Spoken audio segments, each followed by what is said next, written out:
한 주간 가장 주목받은 과학 소식을 되돌아보는 사이언스 핫5 시간입니다. 네, 이번 주에는 어떤 이야기가 시청자들의 주목을 받았는지 최소라 기자와 함께 이야기 나눠보겠습니다. 어서 오세요. 안녕하세요. 네, 5위부터 알아볼까요? 네, 한국 최초의 달 궤도 달 탐사선이죠. 다누리의 수명이 2년 연장됐습니다.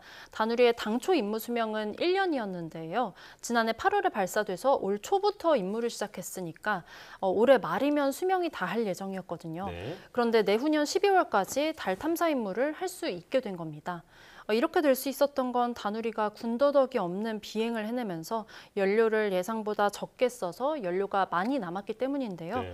다누리는 지구를 떠날 때 하이드라진 연료를 259kg 싣고 갔습니다. 이후 달로 향하면서 방향을 틀 때나 궤도에 진입할 때 연료를 쓰고 봤더니 연료가 86kg이 남은 겁니다. 이 예상했던 57kg보다 29kg 더 많이 남은 겁니다. 다누리가 달 탐사 과정에서 연료를 1년에 26에서 30kg 정도 쓰는 걸 고려하면요. 네. 남은 86kg으로는 2025년까지 운영하기에 충분하다는 판단을 이른 겁니다. 네, 그렇다면 다누리가 연장된 임무 기간은 뭘 할까요?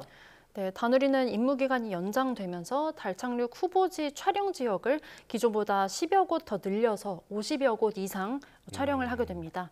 달의 중위도 지역뿐 아니라 고위도 지역까지 편광 영상 촬영을 시도할 예정입니다. 네. 또 다누리에 실린 나사 섀도우 캠도요. 고위도 지역의 영구 음영 지연만을 선택해서 촬영하는 것이 아니라 이 위도 75도 이상의 전 지역을 촬영하기로 했습니다. 다만 다누리의 태양 전지판과 배터리는 당초 계획 수명이던 1년을 기준으로 설계됐거든요. 그래서 연장된 임무 기간쯤에는 부품의 노후화가 예상됩니다. 이 때문에 임무 3년 차인 2025년에는 하루 24시간이 아니라 하루 가운데 16시간만 운영될 예정입니다. 네. 다누리가 앞으로 더 활약할 수 있다니까 참 잘 됐다는 생각이 듭니다. 자, 이제 4위 소식이죠? 네, 그렇습니다. 이 후천성 면역 결핍증, 에이즈를 일으킬 수 있는 HIV에 감염된 사람이 지난해 국내에 1,066명 발생한 것으로 집계됐습니다. 네.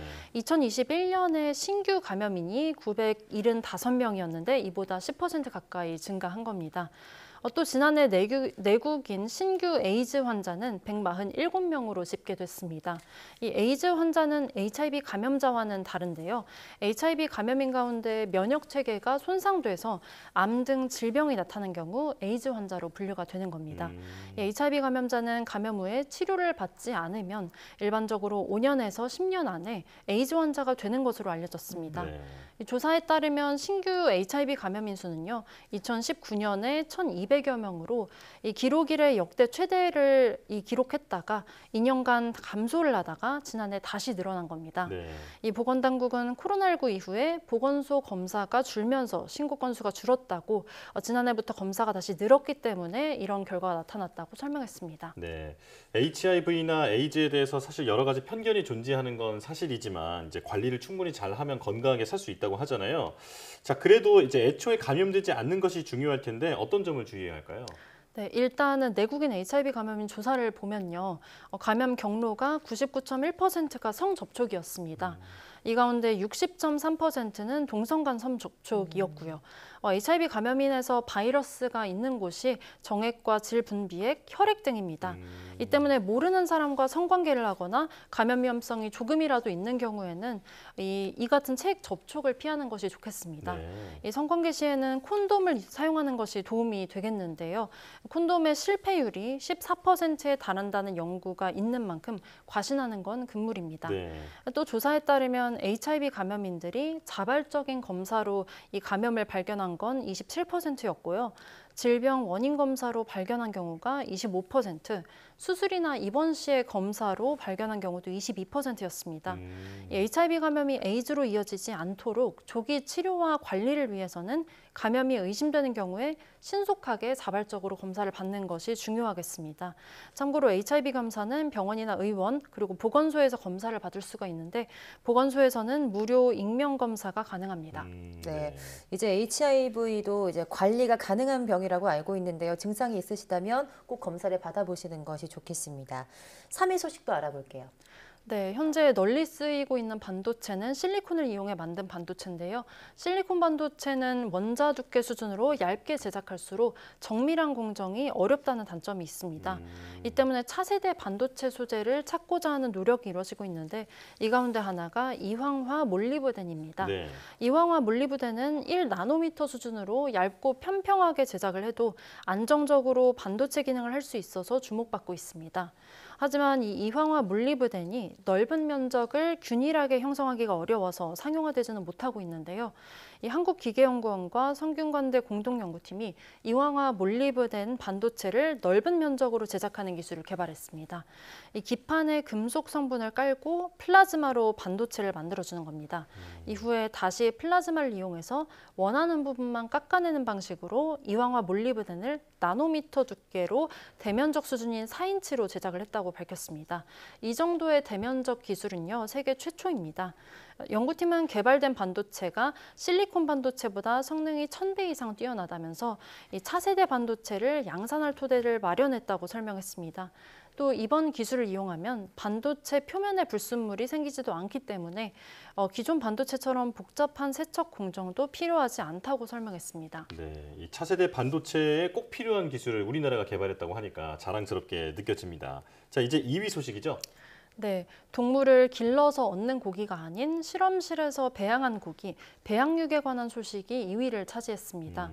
배양육은 일반적으로 실험실에서 가축의 줄기세포에 영양분과 산소를 공급해서 대량으로 배양하는 방식으로 만들어지는데요. 네. 이 배양육을 지지하는 사람들은 배양육 소비가 가축을 키울 때 발생하는 온실가스를 줄이고 또 생명 도축을 막을 수 있다면서 식탁위 혁신이라고 보고 있는데요. 최근에 미 농무부가 배양육 스타트업 두 곳에서 만든 배양 닭고기를 일반 소비자 판매를 처음으로 승인했습니다. 이로써 미국은 싱가포르에 이어서 배양육 판매를 승인하는 두 번째 나라가 됐습니다. 네. 방금 말씀하신 것처럼 이런 온실가스를 줄이고 또 동물 권리를 보호할 수 있다는 면에서 장점이 있지만 이 배양육에 반대하는 목소리도 있잖아요. 네, 그렇습니다. 한 연구에 따르면 배양육 생산에 일반 고기를 생산할 때보다 더 많은 에너지가 필요할 수 있다는 얘기도 나왔고요. 또 온실가스 배출도 더 많을 수 있다면서 이는 배양육의 재료에 따라서 결과가 다르다고 설명을 했습니다. 네. 또 배양육을 저렴한 비용으로 충분히 많이 생산하려면은 넘어야 할 것이 많다는 시각도 있습니다. 이 한편으로는 이 전통 음식을 보호하고자 배양육을 금지하는 곳도 있습니다. 네. 이탈리아는 최근에 배양육의 제조와 판매를 금지하고 이를 위반할 경우 우리 돈으로 약 8,500만 원의 벌금을 부과하고 제조 공장을 폐쇄하는 내용의 법안을 발표했습니다. 이 당국은 이탈리아의 전통 음식 문화를 보호하기 위한 것이라고 밝혔습니다. 네. 이 우리나라의 경우는 배양육에 비교적 열려 있다고 보이는데요. 이 정부는 배양육 안전성 평가와 제조 가공 가이드라인을 마련하고 있습니다. 네. 식약처는 농축수산물 등으로 한정된 식품 원료 인정 대상을 세포 배양식품으로까지 확대하기로 하고 제도화에 착수했습니다. 네. 마지막으로 이번 주 가장 많은 관심을 받은 1위 소식도 알아봐야겠죠. 네, 올 하반기에 엘니뇨가 나타나면서 지구 기온이 상승할 뿐 아니라 열대성 전염병이 창궐할 수 있다는 우려가 나왔습니다. 이 엘니뇨는 적도 지역의 태평양 해수면이 비정상적으로 뜨거워지는 현상인데요. 네. 그동안 엘니뇨가 나타날 때마다 세계 곳곳에서 폭염이나 홍수, 가뭄, 허리케인과 같은 자연재해가 일어났습니다. 지난 4년간은 이런 엘니뇨가 나타나지 않았는데요. 올 하반기에는 엘니뇨 가능성이 크다는 예측이 전 세계 과학자들에서 나오는 상황입니다. 세계보건기구는 엘니뇨와 관련해서 댕기열과 지카 바이러스, 치쿤구니아와 같은 이런 질병 확산에 대비하고 있다고 밝혔습니다. 이런 질병들은 모두 모기로 전파가 되거든요. 이 모기는 기온이 높아지면 더 왕성하게 번식하기 때문으로 보입니다. 또 거브레우스스 WHO 사무총장은 기후변화가 모기 번식을 부채질하고 있고 최근 수십 년 동안 미국 대륙에서 이 댕기열이 급증했다고 밝혔습니다. 네. 네, 과학자들이 이런 이상기온이 기후변화 때문이라고 지금 지목하고 있는데요. 그런데 전 세계 화석 연료 사용량은 오히려 늘고 있다고요? 네, 그렇습니다. 지난해 전 세계 에너지 사용량 가운데서 화석연료 비중이 82%를 차지한 것으로 나타났습니다. 태양광과 풍력과 같은 신재생 에너지 비중은 7.5%를 차지하는 데 그쳤습니다. 미국 에너지연구소는 최근의 보고서에서 지난해 세계 에너지 소비량이 전년 대비 1% 증가했다면서 이같이 밝혔는데요. 특히 이 오염물질을 가장 많이 배출하는 석탄은 이 중국과 인도의 수요가 계속되는 탓에 소비량이 0.6% 늘었다고 밝혔습니다. 이에 따라서 에너지 부문으로 인한 지구온난화 오염물질 배출량은 0.8% 증가해서 사상 최대를 기록했습니다. 네. 보고서에 참여한 연구진은 각국의 정부가 에너지 전환에 시급한 조치를 해야 한다는 사실을 일깨우는 수치라고 평가했습니다. 네, 이미 바뀌어버린 날씨에 잘 적응하고 미리 대비하는 것도 중요해 보입니다. 자, 최소라 기자와 함께했습니다. 고맙습니다. 감사합니다.